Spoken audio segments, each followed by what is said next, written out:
जिनके आशीर्वाद से वीर विजय हुए थे। मंडौर विजय के बाद भी इंदा परिहार का मन अशांत था, क्योंकि ये नगर शत्रुओं से घिरा हुआ था। तब उन्होंने शक्तिशाली राठौड़ वंश को राज सौंपने का निश्चय किया। इंदा के मुखिया राय धवल ने अपनी पुत्री का विवाह राव चुंडा से करवाया और दहेज में मंडौर का दुर्ग दे दिया गया।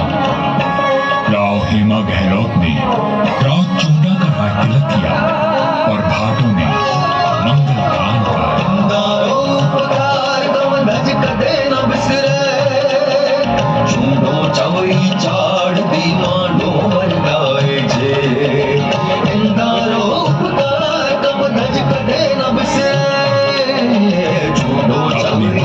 और सामरिक सूझबूझ का परिचय देते हुए राव चुंडा ने अपने साम्राज्य को बढ़ाया और मंडौर को मारवाड़ की राजधानी बनाया।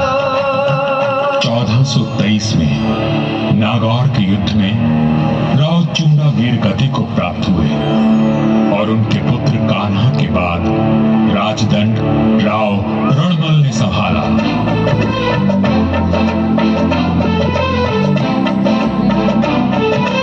मारवाड़ और मेवाड़ में घनिष्ठ संबंध थे, परंतु मेवाड़ नरेश राणा कुंभा के कान भरने लगे।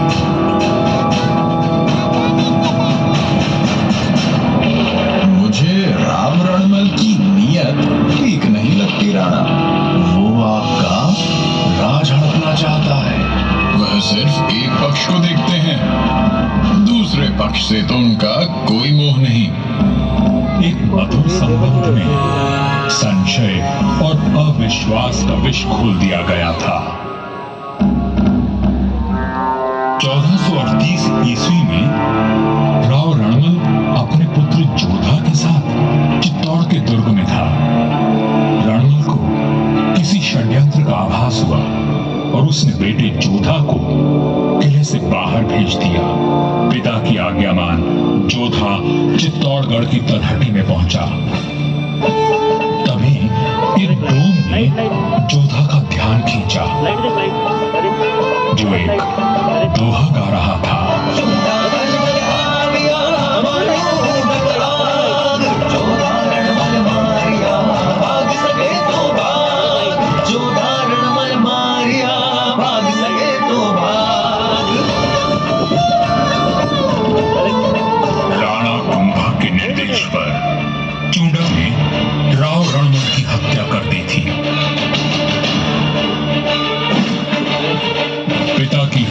प्रतिशोध लेने की प्रतिज्ञा लेकर युवा जोधा मारवाड़ की ओर बढ़ चला, परंतु चुंडा उसका पीछा करता रहा। वह राणा कुंभा का ताऊ था और मारवाड़ का पुराना बैरी। काल बनकर मेवाड़ की विशाल सेना जोधा के पीछे पड़ी थी और वीरों का वंशज अपने 700 स्वामी भक्त लड़ाकों के साथ उनसे जूझ रहा था। विपत्ति के हर बवंडर को साथ कर जब जोधा मंडोर पहुंचा तो उसके पास केवल 7 सैनिक बचे थे, पर चुंडा यहां भी आ पहुंचा।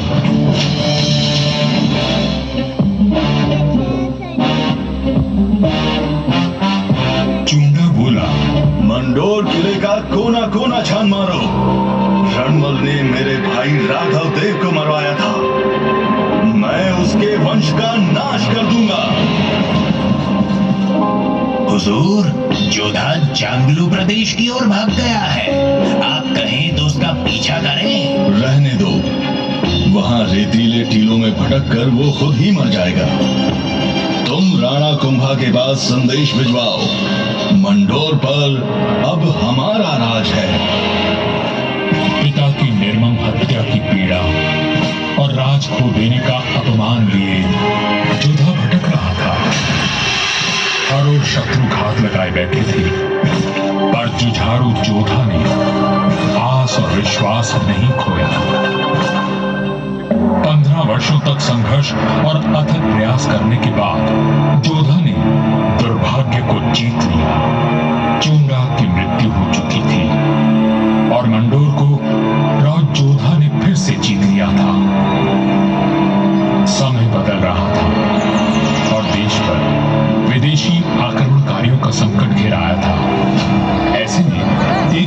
से लड़ने के बजाय मारवाड़ और मेवाड़ में संधि कर ली।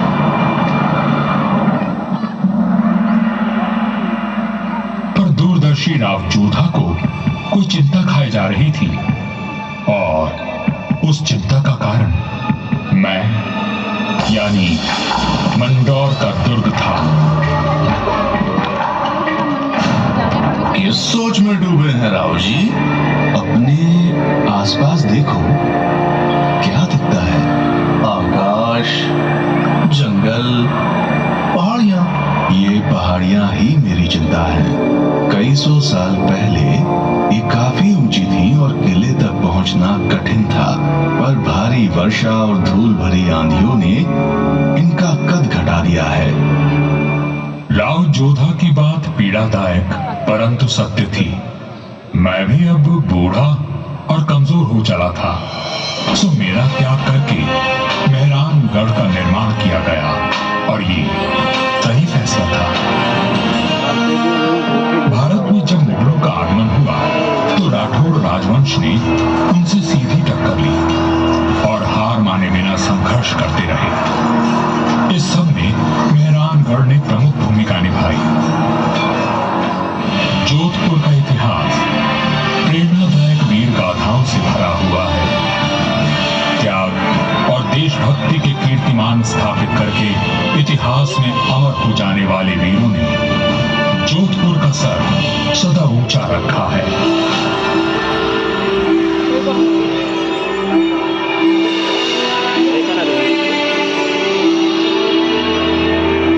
इस धरती पर जन्मे सपूत अपनी भुजाओं में इतना बल रखते थे कि मातृभूमि की रक्षा कर सके, तभी इनकी छत्र छाया में इनकी प्रजा सुखी और समृद्ध हुई। पर ये बात कम ही लोग जानते हैं कि फौलादी सीनों में कोमल भावनाओं का भी वास था। राजधर्म का पालन करने वाले तलवार के धनी इन रणधीरों के मन में नवसृजन और कला के प्रति प्रेम भी बसता था, जिसका प्रमाण आज भी उपस्थित है और इस धरती का सौंदर्य बढ़ाता है। महाराजा अजीत सिंह जी को उनकी सृजनात्मक ऊर्जा और निर्माणों के लिए याद किया जाता है। उन्होंने देवी देवताओं की साल, अजीत पोल, मय पोल और एक खंबा महल बनवाया एवं भेरू बावड़ी और भेरू मंदिर का जीर्णोद्धार करवाया। उन्होंने अपने पिता महाराजा जसवंत सिंह जी के भव्य देवल का निर्माण भी करवाया, जिसके विशाल स्तंभों एवं गर्भगृह का अलंकरण दर्शनीय है। सभा मंडल का दृश्य पौराणिक आख्यानों का स्पष्ट दर्शन देता है। प्रस्तरों पर उत्कीर्ण भाव भंगिमाएं शिल्पकला का श्रेष्ठ उदाहरण है। महाराजा जसवंत सिंह जी द्वितीय ने मंडौर को दर्शनीय बनाने पर विशेष ध्यान दिया। उन्होंने मंडौर बाग में 100 से अधिक प्रजाति के वृक्ष लगवाए, जो उद्यान की अहमियत को और अधिक सुंदरता प्रदान करते हैं।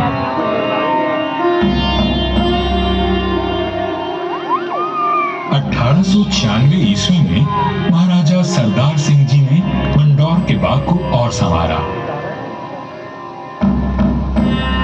महाराजा उम्मेद सिंह जी के समय 1923 और 1947 के बीच मंडौर उद्यान को आधुनिक रूप देने हेतु कई कार्य करवाए गए, जैसे नागादड़ी नहर का जीर्णोद्धार, देवलों व महलों के पास सुंदर बाग विकसित किए गए। इसके साथ ही 4 दीवारी व दोनों मुख्य द्वारों का निर्माण हुआ। मारवाड़ नरेश राव गंगा राठौर जी ने कहा था, नाम तो गीतड़ा या भीतड़ा सूरवैर। युगों तक मनुष्य की ख्याति या तो साहित्य सृजन से अथवा बड़े बड़े निर्माण कार्यों से रहती है।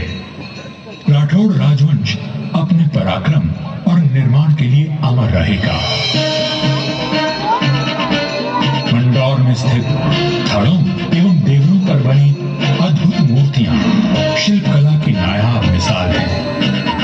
मारवाड़ के सर्वाधिक शक्तिशाली नरेश राव मालदेव जी से लेकर महाराजा अजीत सिंह जी के देवल आज भी सुंदर नक्काशी एवं बेजोड़ वास्तुकला की छाप छोड़ते हैं।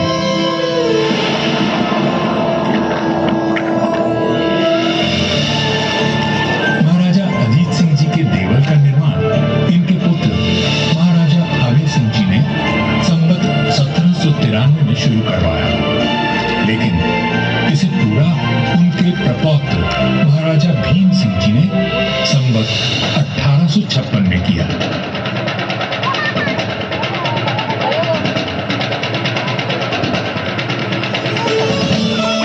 यह राजस्थान के समस्त देवलों में न केवल भव्यतम है, बल्कि अपनी कलात्मकता को सहेजे तत्कालीन शिल्पकला का विलक्षण उदाहरण है। 4 भव्य द्वारों एवं 4 सभा मंडपों से सज्जित यह देवल शैव धर्म की महत्ता को दर्शाता है।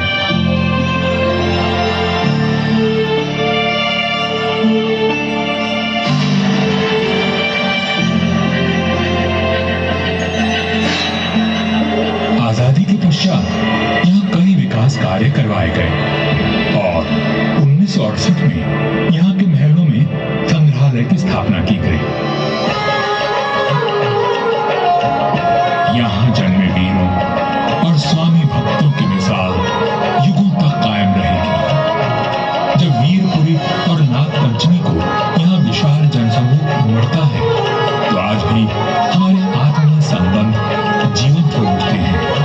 उनकी आंखों में उमड़े प्रेम और श्रद्धा को देखकर मन भाव विभोर उठता है। सदियों के संबंध आज भी अटूट हैं। मुझे तो समय की आंधी ने नष्ट कर दिया, पर मंदौर के देवल, मंदिर, छतरियों